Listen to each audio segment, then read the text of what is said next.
에스겔 11장 13절로 25절까지의 말씀입니다. 에스겔 11장 13절로 25절까지의 말씀 우리가 한 절씩 교독하겠습니다. 이에 내가 예언할 때에 브나야의 아들 블라디아가 죽기로 내가 엎드려 큰 소리로 부르짖어 이르되 오라 주 여호와여 이스라엘의 남은 자를 다 멸절하고자 하시나이까 하니라. 인자야 예루살렘 주민이 내 형제 곧 내 형제와 내 친척과 온 이스라엘 족속을 향하여 이르기를 너희는 여호와에게서 멀리 떠나라 이 땅은 우리에게 주어 기업이 되게 하신 것이라 하였나니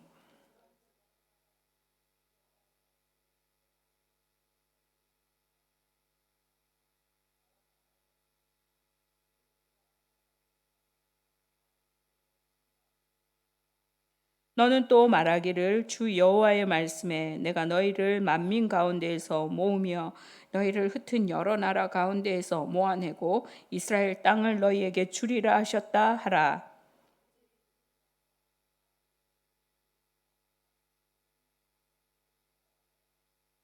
내가 그들에게 한 마음을 주고 그 속에 새 영을 주며 그 몸에서 돌 같은 마음을 제거하고 살처럼 부드러운 마음을 주어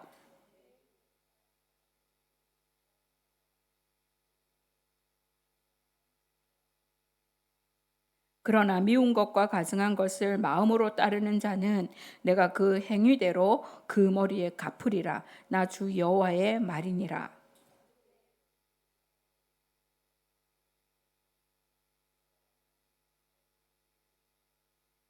여호와의 영광이 성읍 가운데에서 올라가 성읍 동쪽 산에 머무르고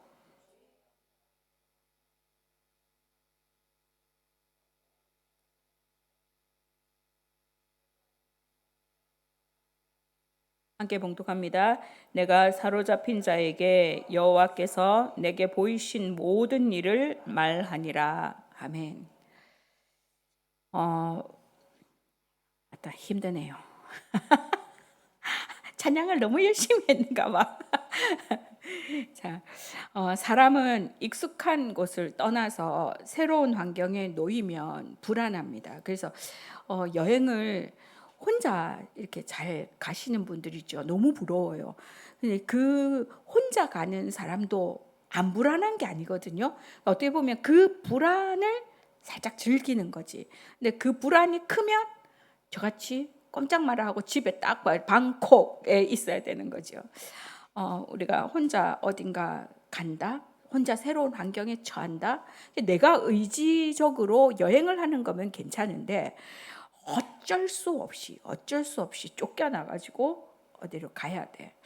쫄딱 망해서 밤에 우리가 야반도주라고 그러지요. 그렇게 가서 아무도 모르는 곳에 가서 산다. 이랬을 때 아무도 모른다고 하지만 길 가다 내가 아는 비슷한 사람만 봐도 간이 벌렁벌렁하겠죠. 알아보는 거 아닌가? 나 여기 들키는 거 아닌가? 그 새로운 환경이라고 하는 것 참 두렵습니다. 하나님은 어디서나 우리와 함께 하신다는 것을 우리가 믿음으로 반응하면서 가야 되는 거거든요. 보이지 않아요. 하나님이 까꿍 나 여기도 있어 이래 주시면 정말 좋겠어요. 그런데 우리가 정말 이곳에도 하나님이 계실까? 이 불안한 곳에 아무도 없는 것 같은 이 정말 망망대해 같은데 나 혼자 지금 떠가는 것 같은데 둥둥 떠가서 어디로 갈지 모르는 이곳에 하나님이 나와 함께 하실까라고 할 때 참 불안하지만 하나님은 그때 뭐라고 하시냐면 그때가 내가 같이 있을 때다. 그때가 내가 같이 있을 때다. 네가 정신없이 다른 사람하고 즐겁게 행복하게 그리고 누군가가 뒷배가 돼가지고 난 지금 아무도 없어도 나에게 지금 모든 힘이 있고 권력이 있고 내 마음대로 할 수 있고 이때는 네 마음대로 하게 내가 내버려 두는 거지. 네가 혼자 있어도 되잖아. 내가 필요 없잖아. 근데 너 지금 그렇게 혼자 있고 외롭고 슬프고 지금 포로로 끌려가 있고 이때 내가 있다. 그것을 믿음으로 반응하며 가는 게 믿음인 거예요. 보여서 믿는 것이 아니고 하나님이 딱 이렇게 해가지고 딱 보여주면서 자 가끔 나를 꺼내봐 이렇게 하면서 뭔가 하나 증표들을 하나 주면 좋겠어. 근데 그렇지 않다니까요. 근데 그러면 아무 눈에 보이는 거 없어도 이 어두움 가운데, 이 칠흑 같은 암흑 가운데 주님이 나와 함께 하심을 믿고 가는 그것이 믿음의 생활입니다. 심지어 죄로 인해서 내가 버림받은 것 같은 그때에도 하나님은 끝까지 버리시지 않고 우리와 함께 하시는 것, 그것이 하나님의 사랑입니다. 자, 지금 13절 보니까 에스겔은 하나님의 명령에 따라서 이 악한 자들을 향해 예언하는 중에 이제 한 사람이 죽습니다. 블라디아라고 하는, 이름도 어려워. 이 사람이 지금 예언하고 있는데 갑자기 앞에 큰 소리로 이렇게 해가지고 확 죽어버려요. 얼마나 그 놀랍겠어요. 지금 우리 설교하고 있는데 누가 갑자기 여기서 확 죽었어. 이 지금 예배가 예배 되겠어요? 우리 얼마나 놀라겠어요? 지금 그런 상황인 거예요. 죽는 사건을 목격합니다. 충격이에요. 특히나 리더는 얼마나 충격이겠어요. 지금 내가 이걸 어떻게 해야 되는지 혼란스럽지요. 그 가운데에서도 에스겔이 지금 이 그 두려움, 이거 지금 시작된 거 아니야? 지금 나부터 죽는 거 아니야? 이 다 지금 오늘 이렇게 어떻게 되는 거 아니야? 이런 두려움 가운데에서도 유다 공동체를 위해서 큰 소리로 부르짖어 이르되 오라 주 여호와여, 이렇게 하면서 이스라엘의 남은 자를 다 멸하고자 하시나이까 하면서 뭐 하는 거예요? 하나님 앞에 기도하고 있는 거예요. 지금 이스라엘 백성들을 살려주신다 했어요? 죽인다 했어요? 멸한다 했어요? 심판한다고 했어요? 죄가 너무 가득 차서 더 이상 돌아볼 수 없는 지경이 됐다고 했어요. 근데 한 사람 죽었어요. 그러면 뭐 어떤 마음이 들까요? 야, 시작됐구나. 이제 너도 죽고 나도 죽고 막 이런 마음이 들 거 아니에요. 그 가운데에서 지금 에스겔은 이 공동체를 위해서 기도하는 겁니다. 다 죽이시려고 합니까? 지금 이 남은 자들을 다 멸하려고 하십니까? 라고 부르짖습니다. 마치 출애굽 당시에 이스라엘을 위해 기도했던 모세가 떠오릅니다. 지도자는 개인이 아니잖아요. 개인이 아니에요. 내 개인으로 생각하면, 어떻게 보면 정말 공동체 안에 보면요, 지질이 말 안 듣는 인간이 있어요. 꼭 있어요. 반드시 있어요. 우리 교회는 그런 사람 없는 것 같아요. 아니요, 꼭 있어요. 그런데 지도자도 사람이거든요. 지도자도 사람이라서 정말 막 모함을 하거나 내 말 안 듣고 나를 너무 힘들게 하고 이렇게 하면 정말 하나님 저 사람 좀 어떻게 좀 치워주시면 안 될까요? 그런 기도 할 수 있을까요? 없을까요? 그런 마음이 들 수 있다는 거예요. 그러나 지도자는 그러면 안 된다.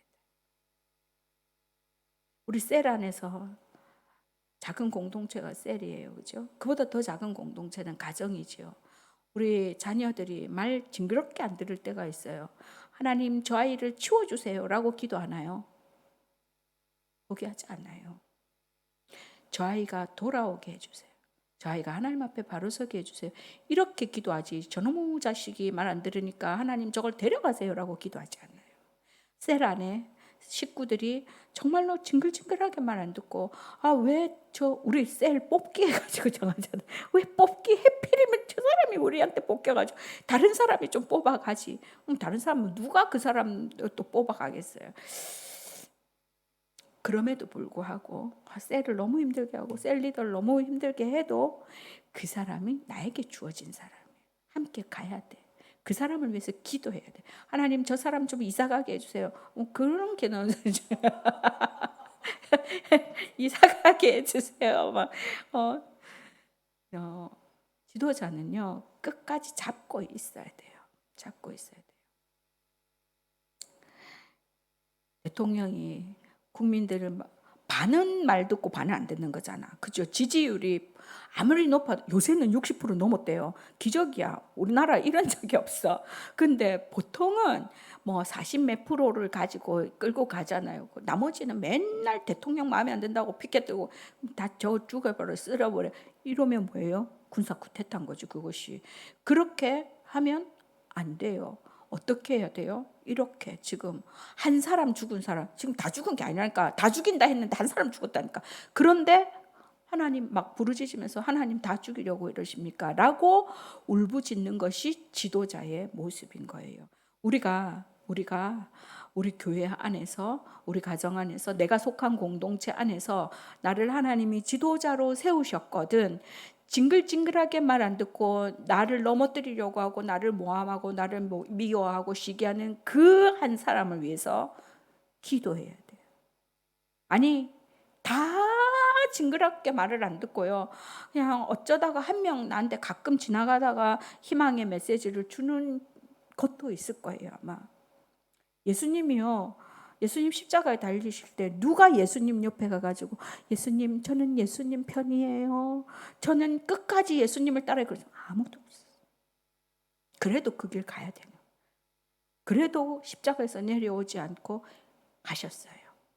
끝까지 사랑으로 붙들고 가셨어요. 그것이 우리 믿는 사람들이 가야 할 길이에요. 그래서 공동체의 지도자는 공동체를 우선하고 하나님 앞에 나아가는 사람입니다. 그래서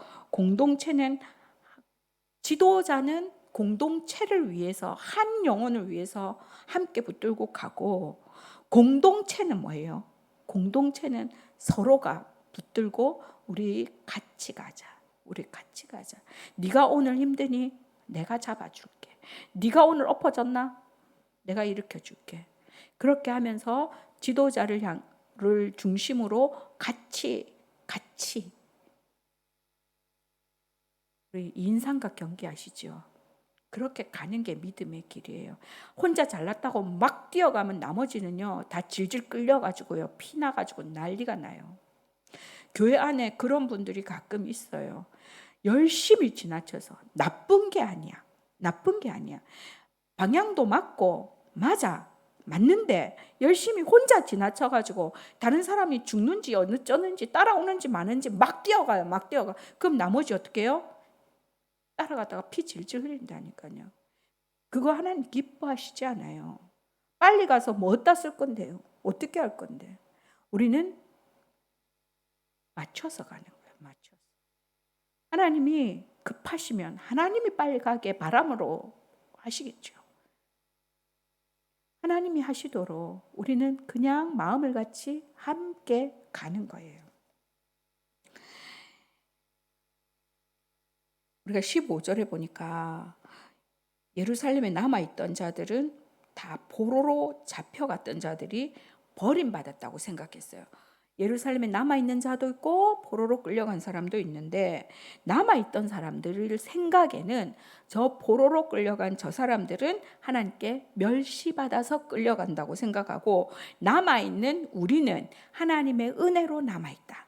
나는 하나님이 사랑하셔서 남아있다. 이렇게 생각하는 거예요. 그래서 정말 하나님이 나와 함께 하신다고 착각하는 거예요. 근데 하나님은 환경과 장소에 제한되는 분이 아니에요.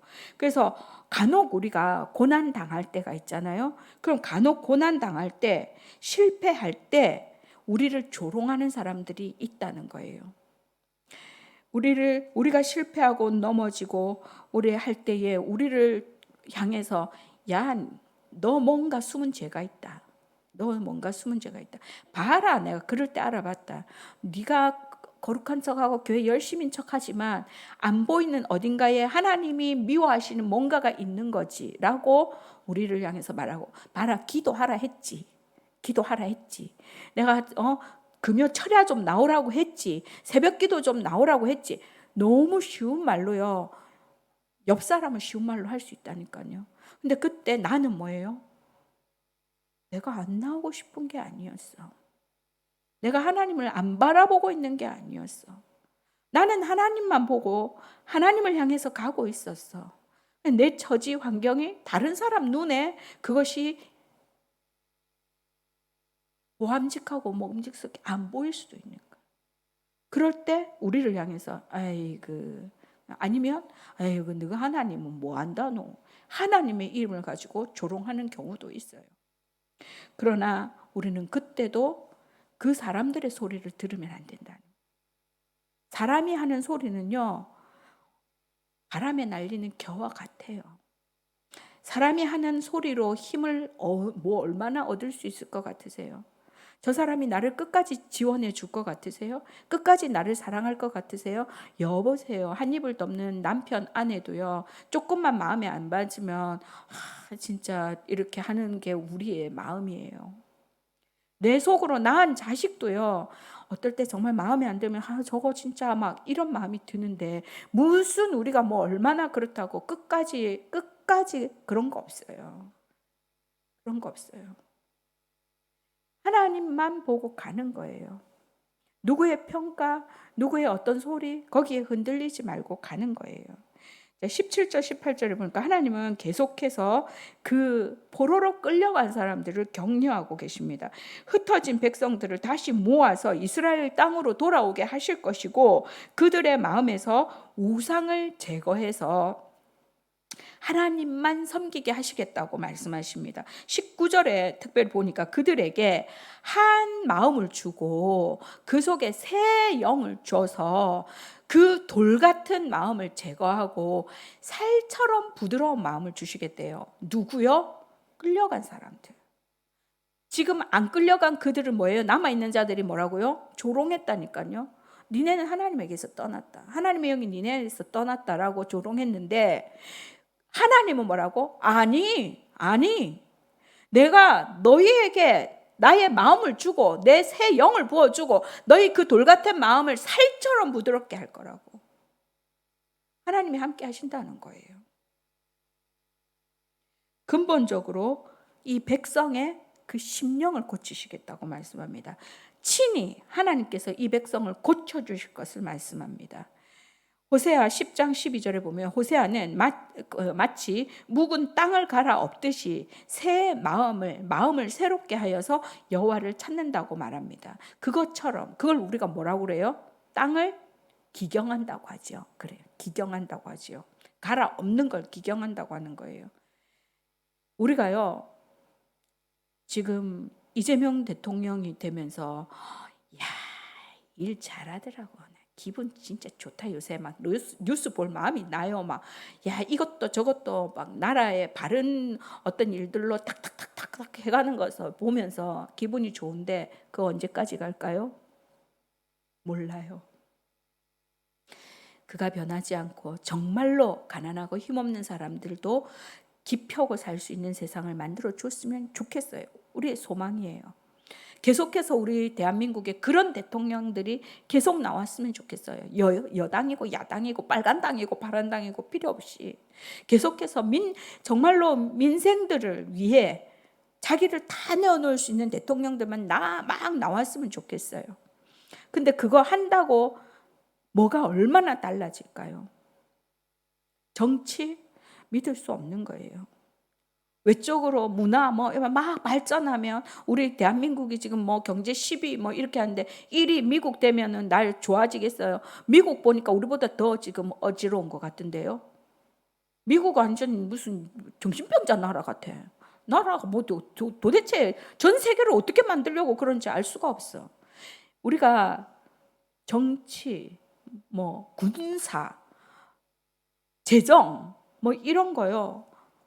어느 것도 하나 믿을 수 있는 게 없어요. 영원한 것이 없어요.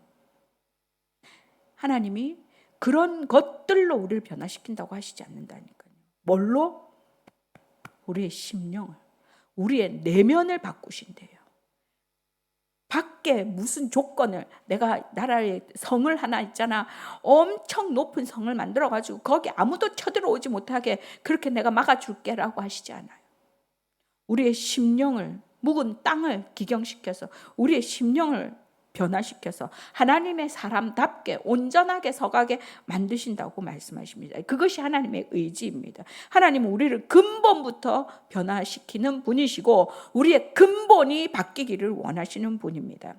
유다 백성의 죄악으로 인해서 나라가 망했고 많은 백성이 포로로 끌려간 이 참혹한 현실에서 하나님은 에스겔에게 소망을 주고 계십니다. 하나님은 이스라엘이 성소가 되어주시겠다고 말씀하십니다. 포로로 끌려갔는데 뭔 성소가 있겠어요. 지금 내가 지금 먹고 살기도 지금 바쁘고 죽을지 살지도 모르는데, 그런데 하나님은 뭐라고요? 우리가 가장 인간 다음에 마지막 단계에 뭐가 있어요? 예배하는 자리가 있는 거예요. 그 자리, 거기에 하나님이 성소가 되어주시겠다고 말씀하십니다. 친히 임재하시고 함께 하시고 보호해 주시겠다는 뜻인 겁니다. 우리가 혹독한 겨울을 견딜 수 있는 것은 이 시간이 지나면 봄이 오겠지. 봄이 오겠지. 그것 때문에 견딜 수 있는 거잖아요. 우리가 하나님의 약속을 신뢰하는 것이 무엇보다 중요합니다.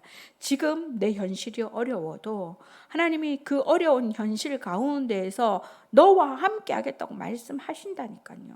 그것을 못 믿으면 나는 영원히 겨울이야. 그것을 못 믿으면 나는 영원히 동굴 속에 갇혀 있는 거야. 근데 그것을 믿는 순간 얼음이 녹고요. 그것을 믿는 순간 그 동굴에 햇살이 들어오는 거예요. 우리가 여기서 생각해 봐야 될 것은 하나님의 회복의 약속은 모든 사람에게 저절로 적용되는 게 아니라는 겁니다. 그냥 가만히 있는데 모든 사람에게 동일하게 공기 숨 쉬는 것처럼 동일하게 주시는 것이 아니라는 거예요. 그 약속은. 약속은 누구에게 주신 거예요? 붙드는 사람에게, 믿는 사람에게. 21절에 보니까 여전히 우상을 따르고 하나님을 거역하는 사람들은 하나님께서 심판한다고 말씀하십니다. 미운 것과 가증한 것을 마음으로 따르는 자는 내가 그 행위대로 그 머리에 갚으리라. 나 여호와의 말이니라. 하나님의 은혜를 받고도 끝내 깨닫지 못하는 사람들에게는 거기에 상응하는 책임을 묻겠다 말씀하십니다. 하나님의 은혜에 대한 올바른 반응은 거룩한 삶을 살아드리는 겁니다. 그런데 그것을 그렇게 하나님의 은혜에 반응하지 못하고 거룩하게 살지 못하면 어떻게 해요?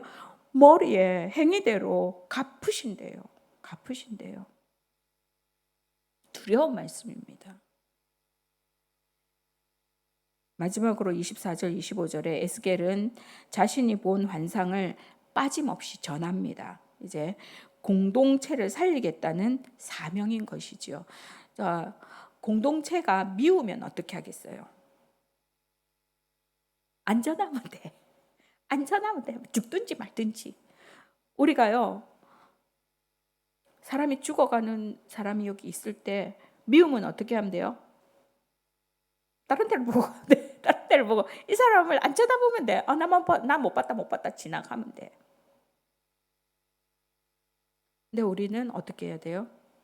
살려야 되지. 살려야 되지. 이 사람이 내가 살려고 안간힘을 썼지만 죽을 수도 있을까요, 없을까요? 있어요. 하나님이 심판하기로 작정하셨다니까. 그래서 이 민족이 지금 다 쓰러질 거라니까. 그래도 마지막까지 전하는 거예요. 하나님 앞에 돌아오라고. 그게 지금 오늘 우리여야 돼요. 우리만 14만 4천 안에 들어가. 나는 그 안에 들어간 것 같아, 아무래도.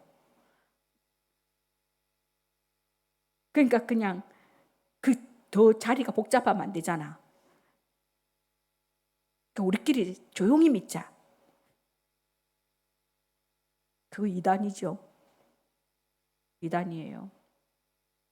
아닙니다.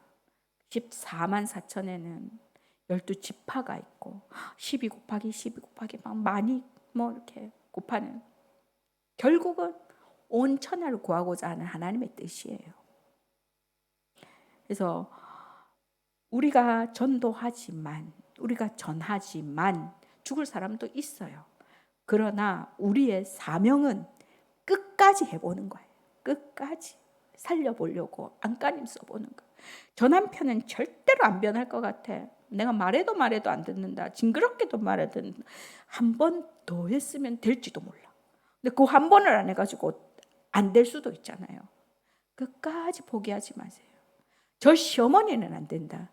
저 시어머니가 있으면 천국 안 될 것 같아. 그러니까 난 조용히 믿고 그냥 난 천국 가고 시어머니 지옥 갔으면 좋겠어. 아니, 하나님이 그 시어머니도 붙들라고 말씀하시고요. 저 상사, 직장 상사, 저 사람은 정말 정말 막 나 저 사람 때문에 살 수가 없다. 내가 살이 쪽쪽 빠지고 저 사람 때문에 암이 걸릴라 한다. 내가 막 그래도 그 사람을 위해서 기도하라고 말씀하시고요. 그 사람을 붙들라고 하시고요. 그 사람을 위해서 기도하라고 하시는 게 우리 믿는 사람에게 주신 숙제예요. 에스겔은 지금 그거 하고 있는 거예요. 우리도 오늘 그거 해야 해요.